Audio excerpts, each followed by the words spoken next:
Everyone, welcome to my channel. ಇವತ್ತು ಒಂದು super ಆಗಿರುವಂತಹ ರೆಸ್ಟೋರೆಂಟ್ ಸ್ಟೈಲಲ್ಲಿ ವೆಜಿಟೇಬಲ್ ಸಾಂಬಾರು ಹೇಗೆ ಮಾಡೋದು ಅಂತ ಹೇಳ್ಕೊಡ್ತಾ ಇದ್ದೀನಿ. ಇದು ನಾನು ಬೆಂಗಳೂರಿಗೆ ಹೋಗಿದ್ದಾಗ ನನ್ನ ಹಸ್ಬೆಂಡ್ ಅಕ್ಕನ ಮನೇಲಿ ಕಲ್ತಿದ್ದು. ಬನ್ನಿ ಹೇಗೆ ಮಾಡೋದು ಅಂತ ನೋಡೋಣ.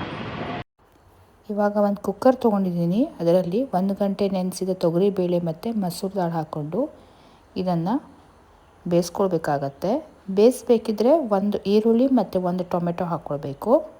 ನಿಮ್ಗೆ ಎಷ್ಟು ಬೇಕೋ ಅಷ್ಟು ನೀರು ಸೇರಿಸಿ ಇದನ್ನು ಚೆನ್ನಾಗಿ ಬೇಯಿಸ್ಕೊಳ್ಬೇಕು.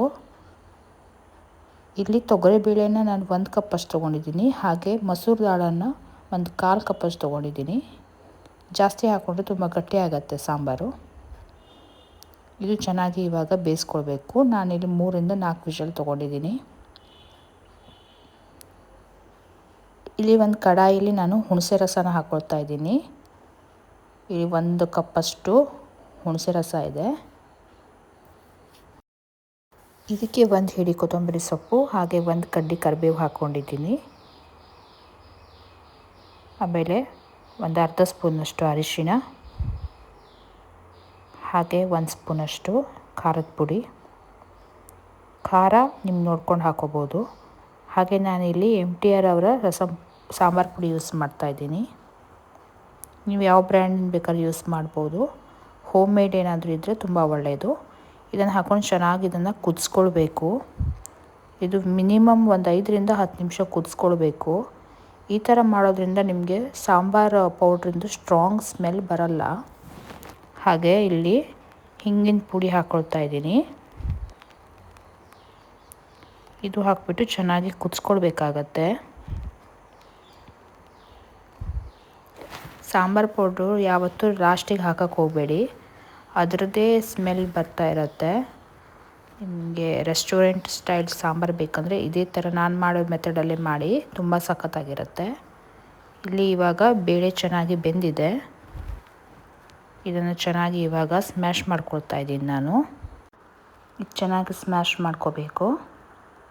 ಆಮೇಲೆ ತರಕಾರಿ ಹಾಕೊಂಡ್ಮೇಲೆ ಸ್ಮ್ಯಾಶ್ ಮಾಡ್ಕೊಳಕ್ಕಾಗಲ್ಲ, ಯಾಕಂದರೆ ತರಕಾರಿ ಕೂಡ ಇದ್ರ ಜೊತೆ ಸ್ಮ್ಯಾಶ್ ಆಗಿ ಹೋಗುತ್ತೆ.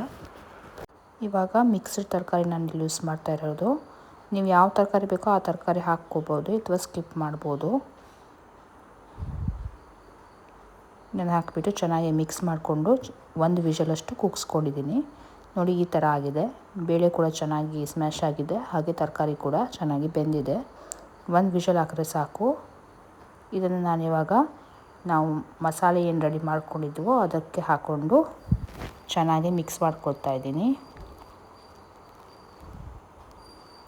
ಇದನ್ನು ಚೆನ್ನಾಗಿ ಮಿಕ್ಸ್ ಮಾಡ್ಕೋಬೇಕು. ಇದಕ್ಕೆ ರುಚಿಗೆ ತಕ್ಕಷ್ಟು ಉಪ್ಪು ಹಾಕ್ಕೊಳ್ತಾ ಇದ್ದೀನಿ. ಚೆನ್ನಾಗಿ ಮಿಕ್ಸ್ ಮಾಡ್ಕೊಂಡ್ಮೇಲೆ ಈ ಥರ ಕಲರ್ ಬರುತ್ತೆ.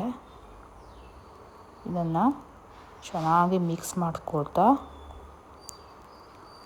ಬೆಲ್ಲ ಸೇರಿಸ್ಕೊಳ್ತಾ ಇದ್ದೀನಿ. ಇಲ್ಲಿ ಬೆಲ್ಲ ಆಪ್ಷನಲ್ಲು, ನೀವು ಬೇಕಿದ್ರೆ ಸೇರಿಸ್ಬೋದು, ಇಲ್ಲದಿದ್ದರೆ ಸ್ಕಿಪ್ ಮಾಡ್ಕೋಬೋದು.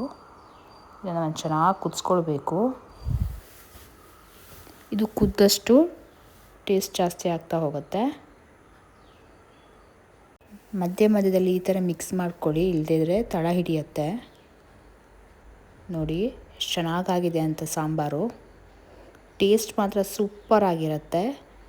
ನಾನಿಲ್ಲಿ ಒಂದು 5 ನಿಮಿಷ ಇದನ್ನು ಕುದಿಸೋಕ್ಕಿಡ್ತೀನಿ. ನೋಡಿ ಎಷ್ಟು ಚೆನ್ನಾಗಿ ಕುದಿ ಬರ್ತಾಯಿದೆ. ಇಲ್ಲಿ ನಾನು ಸಾಸಿವೆ ಮತ್ತು ಕರಿಬೇವು ಹಾಗೆ ಬ್ಯಾಡಗಿ ಮೆಣಸಿನ ಒಗ್ಗರಣೆ ಕೊಡ್ತಾಯಿದ್ದೀನಿ. ಇಲ್ಲಿ ನಾನು ಹಿಂಗೆ ಸೇರಿಸ್ಕೊಂಡಿಲ್ಲ, ಯಾಕಂದರೆ ನಾನು ಆಲ್ರೆಡಿ ಹಿಂಗೆ ಸೇರಿಸ್ಕೊಂಡಿದ್ದೀನಿ. ಇದನ್ನು ಹಾಕಿ ಒಂದು 5 ನಿಮಿಷ ಮುಚ್ಚಿಡ್ತಾ ಇದ್ದೀನಿ. ನಾನು ಗ್ಯಾಸ್ ಫ್ಲೇಮನ್ನು ಆಫ್ ಮಾಡ್ಕೊಂಡಿದ್ದೀನಿ ಒಗ್ಗರಣೆ ಸೇರಿಸ್ಬೇಕಿದ್ರೆ. ಇದು ಒಂದು 5 ನಿಮಿಷ ಮುಚ್ಚಿಟ್ರೆ ಒಗ್ಗರಣೆ ಸ್ಮೆಲ್ ಫುಲ್ಲು ಸಾಂಬಾರಿಗೆ ಚೆನ್ನಾಗಿರುತ್ತೆ. ನೋಡಿ ಸಾಂಬಾರು ರೆಡಿಯಾಗಿದೆ. Thank you.